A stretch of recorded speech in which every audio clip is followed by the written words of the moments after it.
we got to check in on the woeful Jets. Not only are they not a good team, now there's dysfunction too. Oh, great. Rich Cimini on the Flight Deck podcast reporting that the Jets defense not happy with the support for Zach Willing, saying Saleh is coming off as an apologist, and that doesn't play well in the locker room. The defense in particular not happy. This defense knows that if any other player was performing his job the way Wilson is performing his, that player would be benched. Trust me, there's tension in that locker room. Nick, is it fair for Jets players to be upset? Yes, but not with Robert Saleh. They should be upset with Joe Douglas. Oh. Robert Saleh's got no choice in this matter, and I actually feel badly for him. And it's not just because it's becoming such good friends with Coach Mangini. I have more empathy for the people in the head coach position. But listen, Joe Douglas put together a ludicrous quarterback room. His quarterback one, near 40 years old, coming off an injury, spent a summer experimenting with drugs. Okay, that's fine, but it could go sideways. If it does go sideways, what do we do? Quarterback two, one of the worst quarterbacks in modern NFL history with 20-plus starts, according to just all the stats. Okay. And quarterback three was the guy, Tim Boyle, who people thought I was picking on him or making things up. No, but I looked it up. You looked it up. I was like, has what? The lowest passer efficiency, quarterback passer rating in modern college football history. And at the Division I FBS level, threw 1 touchdown and 13 picks. And then in his first career start, set the all-time record for fewest yards by any player who completed 15 passes. That's the room. So when the first quarterback coach goes down, and the backup quarterback now is objectively, I'm sorry, but one of the worst college quarterbacks we've ever seen to ever make the NFL, what are you going to do? Tough one. So I don't blame Saleh. I don't think Saleh's a great coach.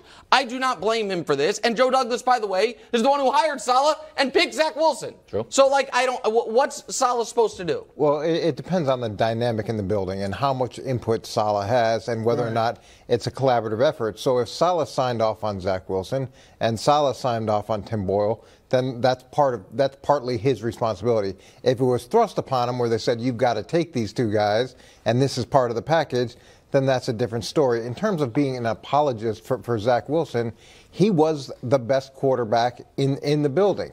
The alternative was Tim Boyle. So what he was saying was absolutely true, and that's the situation they were in. They never planned on Plan B being a reality, but it became a reality much sooner than any. Yeah, no, but it's true. Shocker. Like if Patrick Mahomes goes down, Plan B is not necessarily going to be as exciting as Plan A was. So that all went serviceable. Sideways. Right. It's like but every team doesn't have a serviceable backup. Well, anything can happen.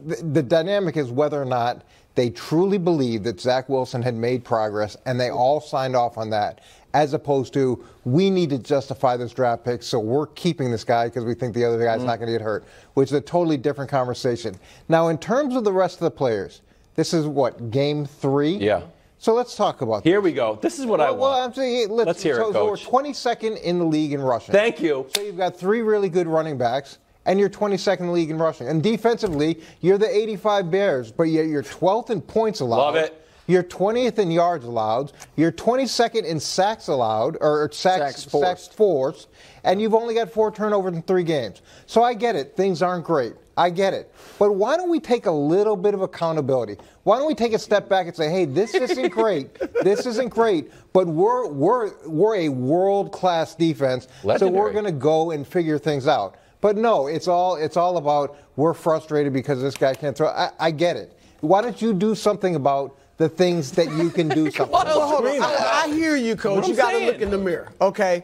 But whether they should be upset with Douglas or Saleh, whoever's making the decision on the quarterback, I think they have a right to be upset. Oh, give me a break. Because, look, they are good. The receivers are good enough. The defense is good. I'm talking about it's playoff-level receivers, playoff-level defense. That's not true. Either of those. Playoff-level defense. Look, well, they were a dead. playoff-level defense, but they're not really playing like it right now. Is dead last in the league in time of possession. 24 minutes a game. So the defense, which is still top 12, is on the field more than any other defense in the league. The top 5 defenses, Cleveland, Buffalo, Dallas, Kansas City, San Francisco, their teams, their offenses are all in the top 10 in time of possession. Well, when you're out there too long, you get worn out. Which I get. What would help that is get some turnovers. Then you're back on offense. Stop them on third down. Then you're on offense. Sack the quarterback. If I'm Garrett Wilson, I am ticked off. Garrett Wilson is trying to become a great receiver in this league. He's trying to get honors and Pro Bowls and wins, and he's got nobody to throw him the ball. Yeah, I'm pissed. They better be up. They better take care of Garrett if they want to keep him long term. Before we go, because there's a lot of breaking news happening. Hubs, can I show my Pharaoh Brown play, please, and get Brew mad? Oh, he said yes. Go ahead. Okay, Sauce Gardner.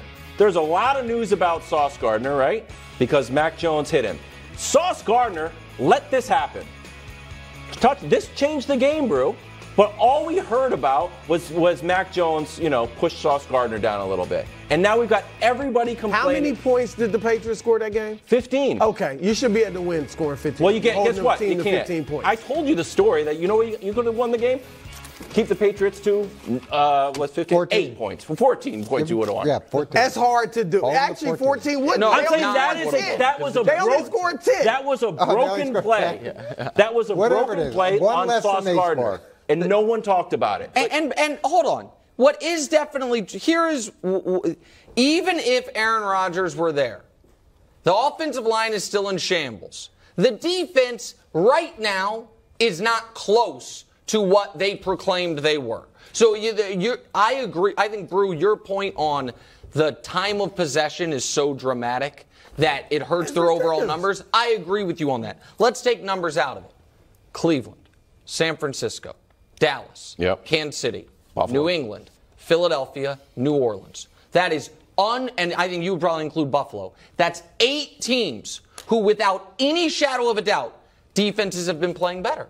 So if the defense is right now fringe top 10 as opposed to fringe Mike Singletary 85 Bears, then they're not the team we thought they were going to be. And the receiving core, it is, if I may say, exactly what I was worried it was going to be. Garrett Wilson and nobody else. I can tell because Randall Cobb's been done for years, and he's on the field every play. Is a fine 2 or 3. There was drop balls. And your boy McCole Hardman. They can't get on the field. But he's in the room. Coach, he's in the room. Well, does not it help the defense if the offense can give me a little something? I mean, come on. Everything can't be Zach Wilson's fault. 100%. The defense is now Zach Wilson's fault. Most of it. All right, Hubs is yelling at us. Thanks for watching. Subscribe here to get more from the show and to check out clips from other shows on FS1.